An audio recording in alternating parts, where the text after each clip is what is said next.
कबूतर का जोड़ा और शिकारी, पंचतंत्र की कहानी। एक जगह एक लोभी और निर्दय व्याध रहता था। पक्षियों को मारकर खाना ही उसका काम था। इस भयंकर काम के कारण उसके प्रियजनों ने भी उसका त्याग कर दिया था। तब से वह अकेला ही हाथ में जाल और लाठी लेकर जंगलों में पक्षियों के शिकार के लिए घूमा करता था। एक दिन उसके जाल में एक कबूतरी फंस गई।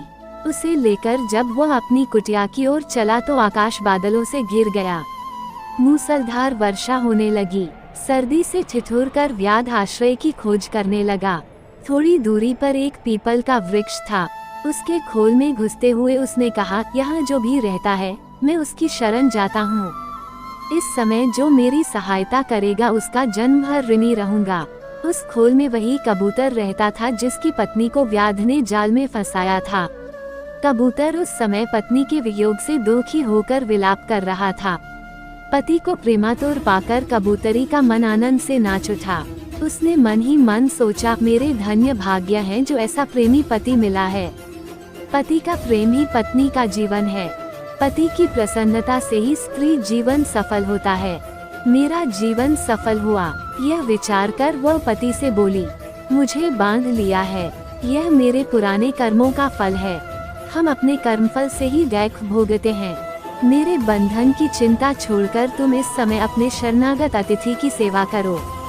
जो जीव अपने अतिथि का सत्कार नहीं करता उसके सब पुण्य छूटकर अतिथि के साथ चले जाते हैं और सब पाप वहीं रह जाते हैं। पत्नी की बात सुनकर कबूतर ने व्याध से कहा, चिंता न करो वधिक, इस घर को भी अपना ही जानो। कहो मैं तुम्हारी कौन सी सेवा कर सकता हूँ।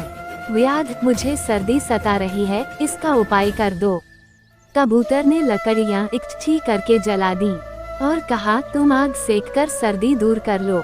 कबूतर को अब अतिथि सेवा के लिए भोजन की चिंता हुई, किंतु उसके घोंसले में तो अन्न का एक दाना भी नहीं था। बहुत सोचने के बाद उसने अपने शरीर से ही व्याध की भूख मिटाने का विचार किया। ये सोचकर वह महात्मा कबूतर स्वयं जलती आग में कूद पड़ा। अपने शरीर का बलिदान करके भी उसने व्याध के तर्पण करने का प्रण पूरा किया। व्याध ने जब कबूतर का ये भूत बलिदान देखा तो आश्चर्य में डूब गया। उसकी आत्मा उसे धिक्कारने लगी। उसी क्षण उसने कबूतरी को जाल से निकालकर मुक्त कर दिया और पक्षियों को फंसाने के जाल व अन्य उपकरणों को तोड़-फोड़ कर फेंक दिया। कबूतरी अपने पति को आग में जलता देखकर विलाप करने लगी। उसने सोचा, अपने पति के बिना अब मेरे जीवन का प्रयोजन ही क्या है। मेरा संसार उजड़ गया, अब किसके लिए प्राण धारण करूं। ये सोचकर वह पतिव्रत भी आग में कूद पड़ी। इन दोनों के बलिदान पर आकाश से पुष्प वर्षा हुई। व्याध ने भी उस दिन से प्राणी हिंसा छोड़ दी।